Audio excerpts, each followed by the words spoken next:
Sosok itu bisa berjalan layaknya manusia, dan yang paling jijik, sosok itu memiliki alat vital mirip seperti laki-laki. Badannya kekar, serta memiliki kuku tajam di tangan dan kakinya.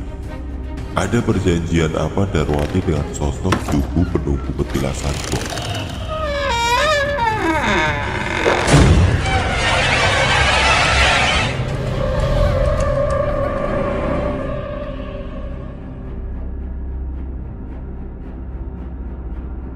Seorang penari ledek senior pernah menyarankan Darwati memakai pemikat supaya ia makin digandrungi laki-laki dan dengan mudah mendapatkan uang.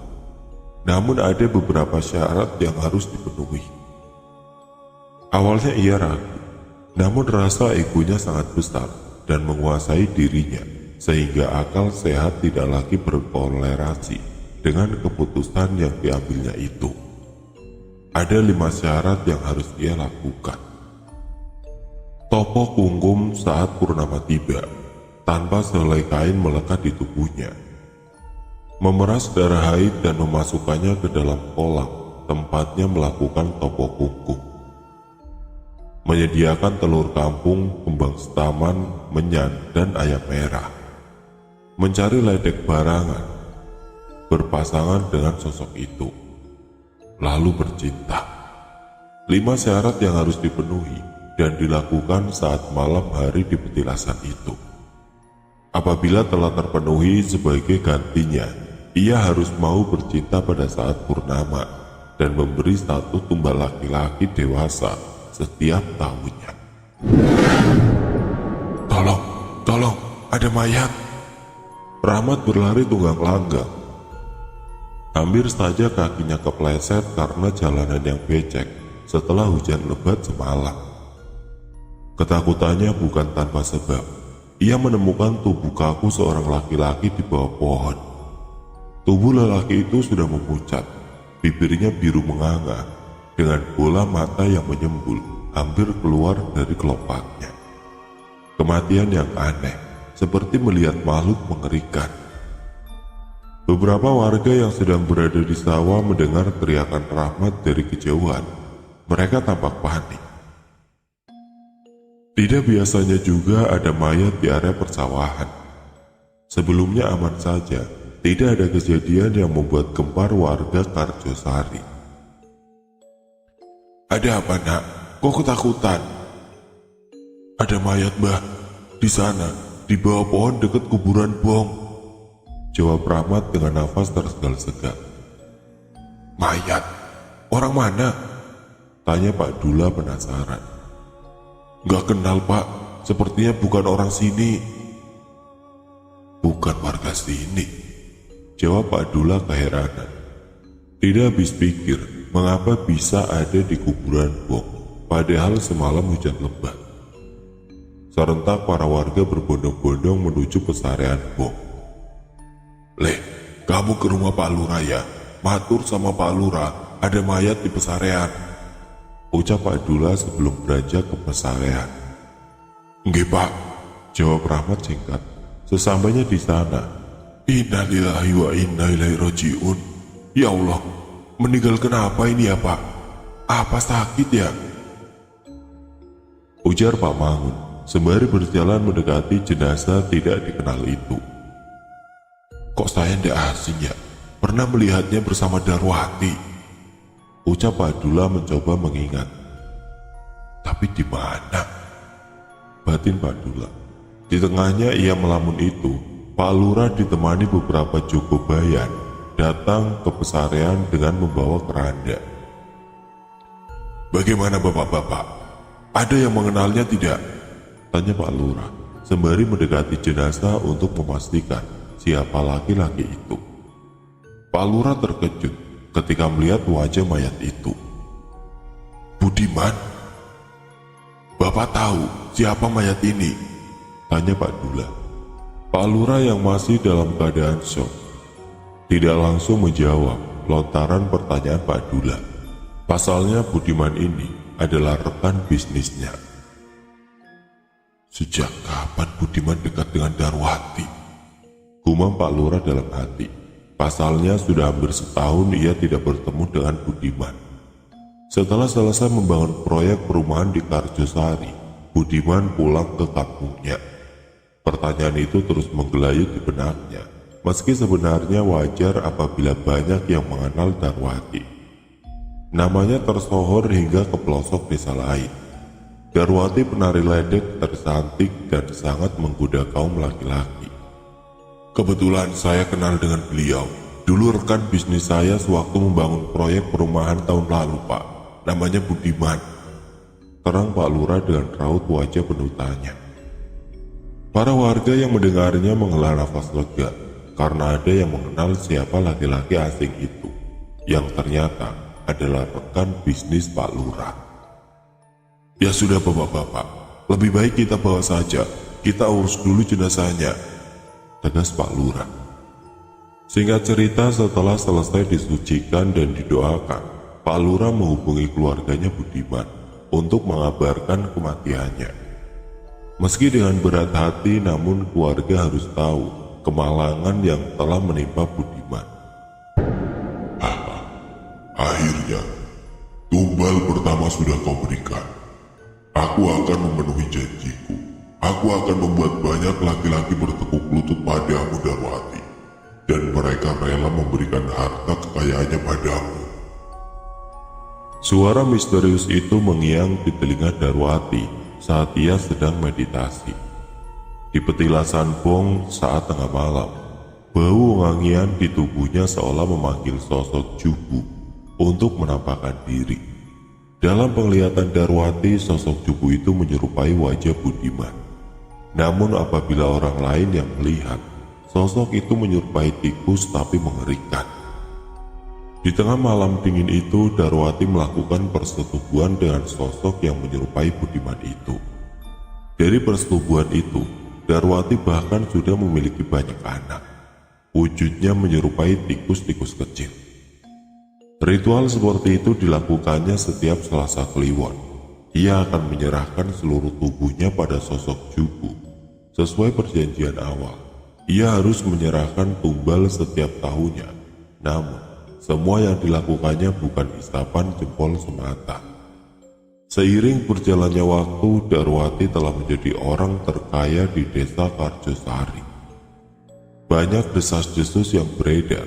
Kematian Budiman memang sudah menjadi target untuk ditumbalkan.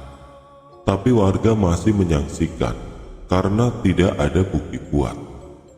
Karena Darwati tampak biasa saja, justru ia banyak memberi sumbangan untuk desa, membetulkan jalan yang rusak, membangun masjid dan sekolah. Mereka menepis dalam-dalam apabila muncul prasangka itu. Namun tidak sedikit pula yang berpikir liar.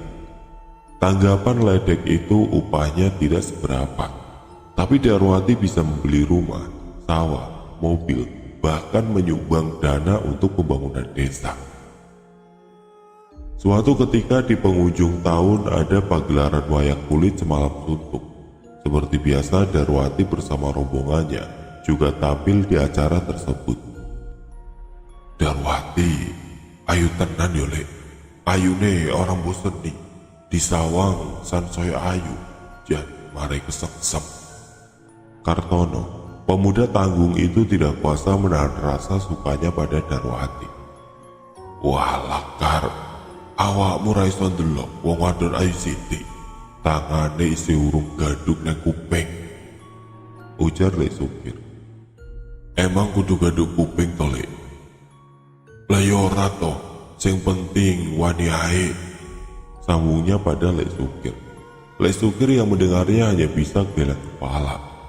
Setelah selesai acara, tidak segan Kartono menghampiri Darwati hanya untuk melihatnya lebih dekat. Waktu itu Kartono kelihatan menggebu pada Darwati. Ia sangat menginginkan tubuhnya. Entah setan apa yang merasukinya, ia memberanikan diri mencium punggung Darwati yang mulus itu. Gayung pun bersambut. Darwati justru senang dengan cumbuan mesra dari Kartono.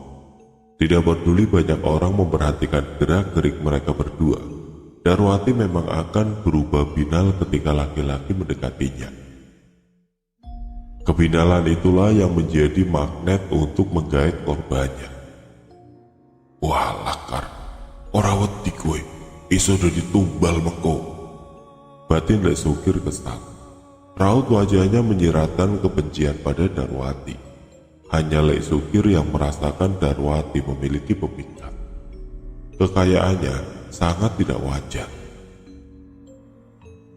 Mendekati tengah malam, satu persatu warga yang menonton pagelaran itu pulang ke rumah masing-masing. Darwati pun siap beranjak dari tempat itu. Loh, Mas Kartono tidak pulang? Ujar Darwati dengan ulas senyum yang sangat manis. Saya mau di sini saja, nemani Mbak Darwati. Mbak, saya senang sama sampean. Jawabnya sambil tersipu malu. Ah, masa Mas senang sama saya? Nggak takut Mas, ujar Darwati. Iya Mbak, saya senang sama sampean. Saya rela melakukan apa saja, asal Mbak Darwati mau sama saya, ujar Kartono sembari merapatkan kedua telapak tangannya, seolah memberi sinyal bahwa ia begitu ingin menikmati tubuh molek Darwati. Dari saku celananya tiba-tiba ia mengeluarkan sekepok uang kertas, lalu menyodorkan pada Darwati. Darwati tidak langsung mengiyakan, ia hanya menatap Kartono tajam. Kartono yang sedang ada dalam pengaruh Darwati tidak menyadari jika dirinya sedang diincar sosok itu. Mas Kartono mau nggak antar saya pulang? Jalan kaki sendiri takut Mas, soalnya saya tidak bawa kendaraan. Mikirnya dekat rumah, cuma kalau malam gini kan jadi ngeri Mas, bujuk Darwati manja. Oh, ya mau, jawab Kartono singkat. Betapa senangnya hati Kartono waktu itu. Ia menerima ajakan Darwati untuk mengantarkannya pulang. Kartono sama sekali tidak menaruh curiga pada Darwati, yang sebetulnya sedang dikuasai sosok menyeramkan itu. Sementara itu, Ibu, aku tibu ono setan. Sukarti berteriak histeris memanggil ibunya. Ia terbangun saat tengah malam karena melihat bayangan hitam menyeramkan di kamarnya. Ia meringkuk, menutup wajahnya dengan bantal, sambil menangis sesegukan. Ada apa, Tondo? Dok, kamu kenapa? Bukatinem tampak bingung melihat Sukarti ketakutan, seperti melihat setan. Padahal memang ia sedang melihat sosok besar hitam itu, sama persis yang dilihatnya di samping Yuda beberapa waktu lalu. Dok, sadar dok. Bukatinem berusaha menenangkan Sukarti. Beliau terus menggoyang-goyangkan tubuh anaknya yang kaku dengan mata melotot. Ia terus menatap ke arah jendela kamarnya yang terbuka lebar. Ada apa Bu? Karti kenapa? Ucap Adula, sembari berjalan tergesa mendekati Sukarti. Tidak beres ini Bu, siapa yang buat anakku sampai begini? Tegas Pak Dula menahan amarah. Pergi kamu, jangan ganggu anakku. Kalau tidak mau pergi, tak golok kamu. Pak Dula marah besar bukan tanpa sebab. Beliau tahu bahwa anaknya sedang mendapat gangguan dari sosok gaib. Beliau termasuk orang yang mengerti hal-hal berbau mistis. Sejak kecil sudah banyak melakukan amalan dan belajar ilmu agama di pondok pesantren. Kata ibuku, kakekku ini pernah menjadi murid seorang kiai ternama pada masa itu. Kalau zaman dulu banyak orang sakti. Kakekku pernah berguru pada Mbah Jugo, orang sakti yang konon kabarnya bisa menghentikan hujan saat beliau sedang di perjalanan. Kata ibuku, Mbah Jugo ini bisa menyembuhkan orang sakit. Kakekku menjadi murid Mbah Jugo cukup lama, dari sewaktu beliau masih kecil. Sambil berteriak lantang mengusir sosok itu, Pak Dula mengacung-acungkan goloknya. Bersamaan dengan itu terdengar hentakan kaki besar di atas genteng. Suara langkah kaki yang berlari kencang karena mendapat ancaman. Bisa dibayangkan seberapa besar ukuran kakinya karena suara hentakannya cukup keras seperti kaki raksasa. Bukatinem, Sukarti dan Tino tampak gemetar. Mereka saling berpelukan erat. Tino mencengkram lengan Karti. Ia menangis ketakutan. Sosok Jubu ini mengikuti Sukarti selepas dia pulang berjualan. Sosok itu menyukai Sukarti dan ingin menyetubuhinya. Darahnya manis. Aku menginginkannya. Suara itu menggema, lalu hilang terbawa angin. Setan alas, Tidenono, kembali ke sini lagi, tak bakar kamu. Ucap Padula geram. Sukarti sudah ditandai, Bu. Penunggu kuburan Bong ini pasti ada yang punya. Darwati, Nduk, Yudar sering memberimu uang? Tanya Bukatinem. Enje, Bu, Sukarti belum cerita sama ibu. Habis jualan kemarin, Karti lihat sosok menyeramkan di samping Yudar. Karti takut, Bu. Jawabnya sambil menangis. Sejak kapan Darwati bersekutu dengan jin penunggu sarian itu? Gumam Padula yang mendengar anaknya menceritakan tentang Yudar itu. Tapi memang kekayaannya juga tidak biasa, dan penemuan mayat yang mati tidak wajar itu semakin menguatkan. Penyebabnya adalah yang tidak kasat mata. Tolong, ada mayat Pak di sarian sana. Seorang anak kecil berlarian, saking takutnya nyaris saja terpeleset. Ia menemukan satu sosok mayat laki-laki di dekat petilasan. Kejadian yang sama terulang lagi, hanya saja berbeda waktu. Singkat cerita, orang-orang pun berbondong-bondong menuju sarean. Kartono, walakan, dibilangin tidak percaya. Lesukir menyesalkan sikap Kartono yang terlalu berani mendekati Darwati saat pentas malam itu. Lesukir sendiri tidak mengira Kartono akan kehilangan nyawanya. Sama persis seperti kematian Budiman, wajah Kartono pun tampak pucat menahan ketakutan, dengan mata melotot dan bibir biru menganga. Ini sudah tidak bisa dibiarkan. Darwati dalang dibalik semua ini. Lebih baik kita lapor Pak Lurah saja. Kita datangi rumahnya. Tegas Padula menahan amarah sambil membawa jenazah Kartono. Para warga bergegas menuju rumah Pak Lurah. Pak Lurah pun terkejut melihat banyaknya warga datang menuju kediamannya. Ada apa ini bapak-bapak? Jenazah siapa ini? Ujar Pak Lurah dengan nada bergetar. Kematian yang terjadi saat purnama, korbannya juga laki-laki. Salah seorang warga membuka kain sarung yang menutupi jenazah itu. Loh, ini Kartono. Tadi malam saya masih melihatnya bersama Darwati. Pak Lurah semakin bingung. Kenapa mimik wajahnya seperti ketakutan, mirip dengan kematian Budiman. Saya yakin, dalang dibalik semua ini adalah Darwati, Pak Lurah. Anak saya Sukarti diganggu sosok menyeramkan selepas Darwati memberinya uang. Sudah beberapa hari ini, anak saya sakit demam. Kemudian Pak Dula membeberkan sosok menyeramkan yang mengganggu Sukarti. Alibinya semakin kuat ketika Sukarti bercerita melihat sosok itu berdiri di samping Darwati sembari menatapnya tajam. Setelah jenazah Kartono dikebumikan, warga memilih untuk berjaga-jaga di pos ronda. Pak Lurah memberi mandat pada warga untuk mengawasi Darwati saat malam hari saja, untuk memastikan apakah Darwati akan pergi ke petilasan itu setelah mendapat tumbal. Malam itu sekitar pukul 12, Darwati tampak mengendap-endap keluar rumah, lalu menghilang di kegelapan. Seorang warga yang masih terjaga menangkap bayangan hitam berjalan menuju ke sarean. Itu pasti Darwati, gumamnya sambil berjalan mendekati beberapa warga lain untuk segera beraksi. Dengan tergesa ia membangunkan beberapa orang yang sedang terlelap. Kang Dul, bangun Kang. Lek, tangi Lek. Aku tadi lihat Darwati keluar rumah menuju ke sarean. Opo man, Darwati?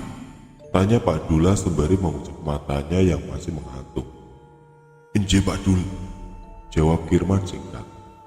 Lebih baik kita segera ke sana saja Bapak. Lebih cepat lebih baik.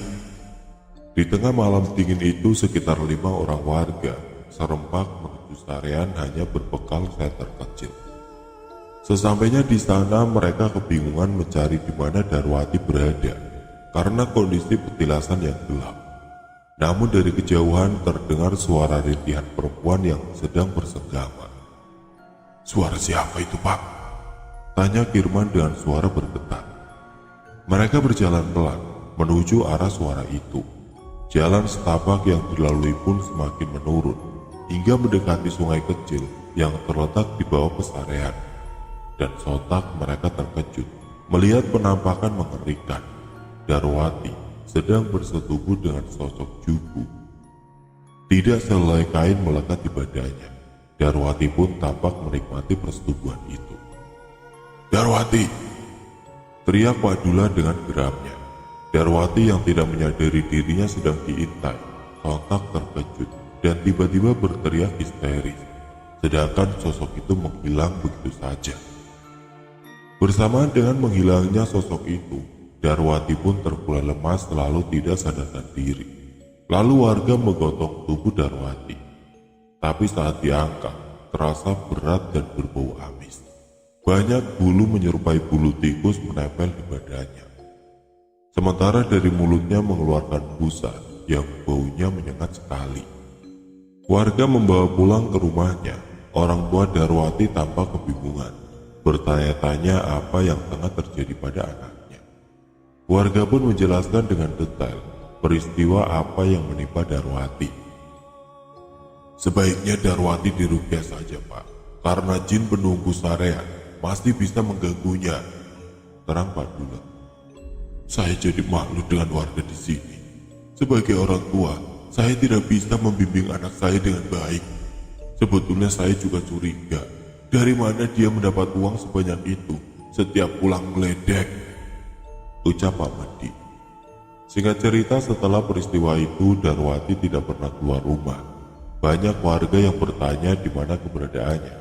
Konon katanya orang tua Darwati mengungsikannya ke rumah saudaranya di desa lain sembari berobat. Dan setelahnya mulai banyak kejanggalan. Hanya dalam hitungan bulan kekayaannya habis begitu saja. Terjadi kebakaran hebat yang melahap habis rumah dan beberapa kendaraan yang terparkir di halamannya. Untung saja orang tua dan kedua adiknya bisa menyelamatkan diri. Tapi tidak dengan Darwati. Ia tewas terbakar di dalam rumahnya sendiri. Ternyata selama ini tidak diungsikan. Orang tuanya sengaja membuat cerita palsu karena merasa malu dengan kondisi Darwati yang menjadi gila.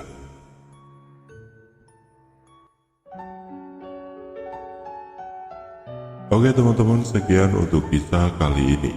Semoga apa yang sudah saya sampaikan dalam kisah ini dapat dijadikan pembelajaran untuk kita semua. Dan buat teman-teman yang baru bergabung, jangan lupa untuk like, komen, share, serta subscribe channel ini. Dan nantikan kisah-kisah horor berikutnya. Wassalamualaikum warahmatullahi wabarakatuh.